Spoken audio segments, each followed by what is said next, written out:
Bisi Akande na the kind person wey I fit enter jungle with. Presido Buhari Naim talk those one. President Muhammadu Buhari for Lagos on Thursday described Chief Bisi Akande, wey be former interim chairman of APC, as a perfect public officer and person wey e fit enter jungle with. For the autobiography of Chief Akande inside the book My Participation, Buhari tok say the author don keep him inflexible integrity in and out of public office.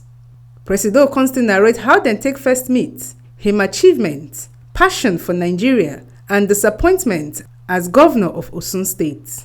Presido still praise am as im say e dey record sake of say within 1 year, him pay off salary and arrears wey show say im na serious administrator.